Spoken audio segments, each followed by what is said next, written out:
Assalamualaikum warahmatullahi wabarakatuh. Oke sahabat Excellent, pada video kali ini kita akan membahas soal kiriman dari sahabat Excellent. Nah ini adalah materi kelas 10 ya, yaitu tentang bagaimana cara menghitung besarnya resultan gaya yang terurai pada sumbu X dan sumbu Y. Nah sebenarnya bentuk soal seperti ini sudah pernah kita bahas ya pada video yang sebelumnya. Oke, kita bahas kembali. Nah di sini kita lihat ya, ada 3 buah gaya, ada 4 ya, ada 4 gaya di sini yang terurai pada sumbu X dan sumbu Y. Nah ini ada sumbu X dan ini adalah sumbu Y ya, yaitu ada F1 gaya yang pertama, ada F2, F3 dan F4. Nah di sini diketahui untuk gaya yang pertama itu adalah 150 Newton, gaya yang kedua adalah 125 Newton dan gaya yang ketiga itu adalah 180 Newton ya.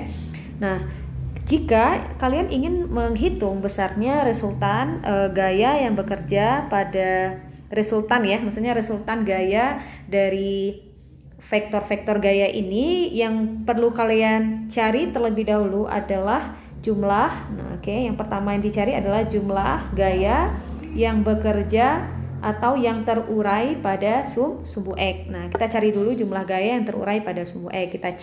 Kita cek dulu untuk F1 ya. Nah, untuk F1 ini kalau kita tarik garis putus-putus ke bawah, nah ya kena gitu ya, kena sumbu X-nya, berarti artinya dia terurai di sumbu X, berarti F1X. Tandanya positif, kenapa? Karena F1 itu berada di sebelah kanan. Jadi kalau untuk sumbu X di sebelah kanan ini dia bertanda positif, kalau dia di sebelah kiri dia bertanda negatif. Kalau sumbu Y yang di bagian atas bernilai positif, kalau di bawah nanti dia bernilai negatif ya. Kemudian F1 sudah. Sekarang kita cek lagi untuk F2. Nah, ini F2-nya juga terurai pada sumbu X ya kan? Kalau kita tarik garis putus-putusnya dia terurai pada sumbu X. Maka kita tuliskan, lihat posisi F2-nya di sebelah kiri atau sebelah kanan. Posisi F2 berada di sebelah kiri, makanya dia negatif. Negatif F2X. Kemudian kita cek lagi untuk F3 juga. Nah, jadi kalau kita tarik garis putus-putus, nah gitu ya, dia juga terurai pada sumbu X. Tandanya positif atau negatif? Positif, karena F3 itu posisinya di sebelah kanan, ya kan? Maka dia ditambahkan dengan F3X. Nah, gitu ya. Jadi kalau saya gambarkan F1X-nya itu dia di sini. Nah, di sini ada F1X. Nah, di sini ya. Di sini adalah F1X-nya. Nah, sedangkan di sini nanti ada untuk F1Y-nya. Nanti ya kita akan ke sigma FY-nya. Nah, sekarang kita lihat dulu untuk sigma F, maksudnya untuk sigma Fx-nya. Nah, kemudian kita cek lagi, berarti F1 sudah, F2 sudah, F3 juga sudah ya, tandanya positif. Nah, sekarang kalian cek untuk F4. F4 ini apakah terurai pada sumbu X? Jawabannya tentu saja tidak ya, karena F4 ini dia tepat berhimpit dengan sumbu Y. Artinya dia hanya terurai pada sumbu Y saja dan tidak terurai pada sumbu X. Maka F4 tidak kita masukkan. Berarti yang terurai pada sumbu X hanya F1, F2, dan F3. Sekarang kalian ganti rumusnya. Ingat, kalau untuk F1 atau menentukan besar vektor ya, besarnya vektor yang terurai pada sumbu X, berarti dia akan menjadi nanti F1 dikalikan dengan cos alfa dikurangkan F2 juga sama ya, F2 dikalikan dengan cos alfa. Nah, untuk F3 juga sama, berarti F3 dikalikan dengan cos alfa. Maka hasilnya akan sama dengan, kita masukkan nilainya, F1 adalah 150 Newton, cos alfa artinya adalah sudut yang berada di antara F1 dan sumbu X, yaitu sudutnya adalah 62, berarti cos 62 derajat dikurangkan dengan F2 adalah 125, kita kalikan dengan cos alfanya adalah 25. Karena 25 itu adalah sudut yang berada antara vektor dan sumbu X ya. Definisi alfa, kalian ingat lagi, alfa itu adalah sudut yang berada di antara vektor tersebut dan sumbu X. Nah, dikurang 125 dikalikan dengan cos 25 derajat ditambahkan dengan untuk F3-nya 180 kita kalikan dengan cos 23 derajat, karena 23 adalah sudut yang berada antara vektor dan sumbu X. Nah, ini ya vektor dan sumbu X-nya. Sekarang kalian tinggal ganti nilai cosnya 150, cos 62. Nah, di sini saya sudah berikan nilai cosnya ya. Nah, ini kalian untuk mencari nilainya karena dia bukan sudut istimewa, jadi kalian bisa tentukan dengan menggunakan kalkulator. Nah, kalian tinggal tekan kalkulatornya bahwa nanti kalian akan dapatkan cos 62 itu 0,46 ya. Jadi saya bulatkan menjadi 0,5. Jadi cos 62 itu adalah 0,5, kita kurangkan dengan 125, cos 25 itu nilainya adalah 0,9. Oke, kita tambahkan dengan 180, cos 23 itu nilainya juga 0,9. Oke, ini tinggal kalian operasikan 150 kalau kalian kalikan dengan 0,5 itu kan sama juga dengan setengah ya. Jadi kalau 150 kita kali 0,5 kan sama juga dengan kita membagi 2, berarti dapatnya 75. Kita kurangkan dengan 125, kita kalikan dengan 0,9. Hasilnya itu adalah 112,5 ditambahkan dengan 180, kita kalikan dengan 0,9, hasilnya adalah 162. Nah, ini tinggal kalian jumlahkan saja. Oke, kita jumlahkan 75 kalau kita kurangkan dengan 112,5 itu hasilnya adalah min 37,5, kita tambahkan dengan 162. Maka kita dapatkan hasilnya itu adalah, oke, kita coba ya. Min 37,5 ditambah 162 itu kan artinya sama juga dengan 162 yang dikurangkan dengan 37,5 ya kan. Jadi kita dapatkan 124,5 Newton. Nah, hasilnya positif ya. Nah, ini adalah besarnya vektor gaya yang terurai pada sumbu X. Nah, kemudian baru kita tentukan jumlah atau jumlah vektor gaya yang terurai pada sumbu Y. Oke, pada sumbu Y tadi F1 kalau kita tarik garisnya udah pasti kena ya. Nah, berarti di sini posisi untuk F1Y. Nah, di situ dia ya. Karena dia terurai di sumbu di sumbu Y dan posisinya berada di atas, berarti dia positif.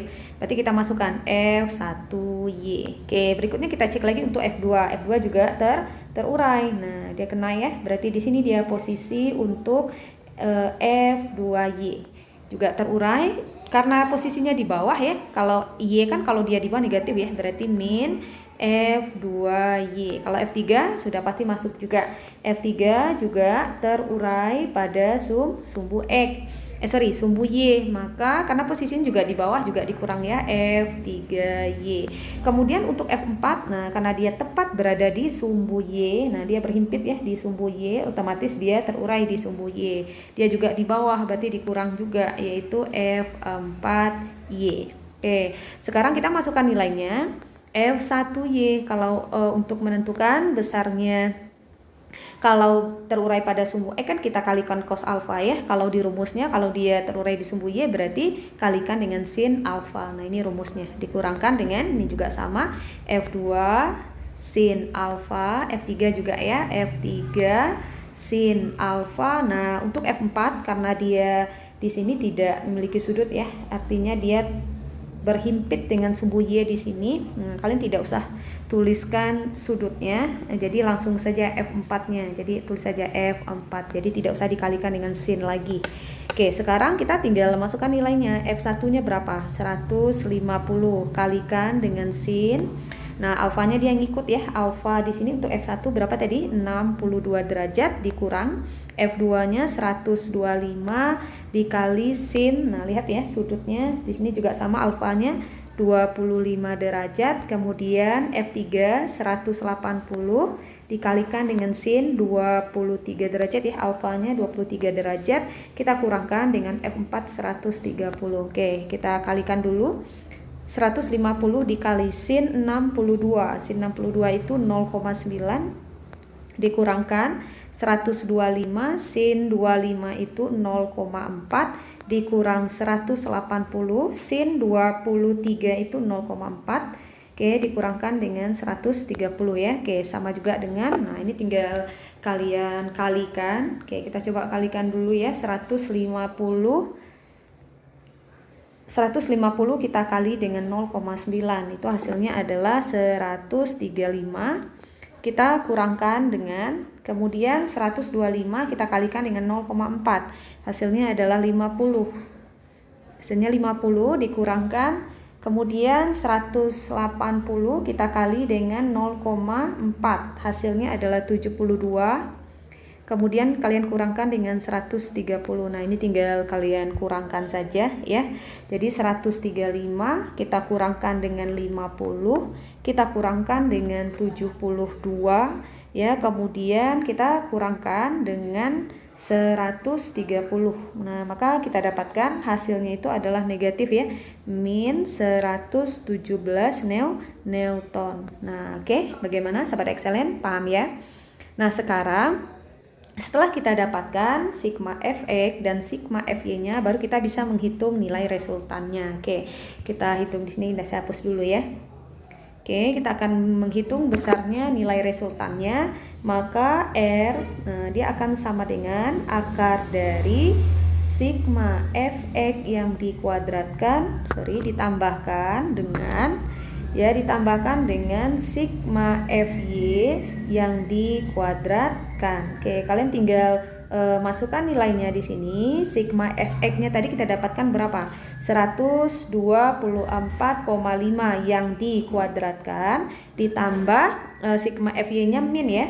Min 117 yang dikuadratkan. Berarti sama juga dengan, nah ini tinggal kalian kuadratkan saja. Oke, kita coba kuadratkan hasilnya. Oke, 124,5 kita kalikan dengan 124,5 ya. Yang kita dapatkan hasilnya adalah 15.500,25. Kita tambahkan dengan sekarang 117. Negatif kalau dikuadratkan itu hasilnya positif ya. Negatif dikuadratkan hasilnya positif. Jadi 117 kuadrat itu kan artinya adalah 117 kali 117 sama juga dengan 13.689. Maka kita dapatkan hasilnya. Oke, kita pindah di sini sama juga dengan akar dari gitu ya. Ini tinggal kalian jumlahkan saja. 15.500,25 kita tambahkan dengan 13.689 ya, kita dapatkan akar dari 29.189,25. Kalian tinggal tarik akarnya.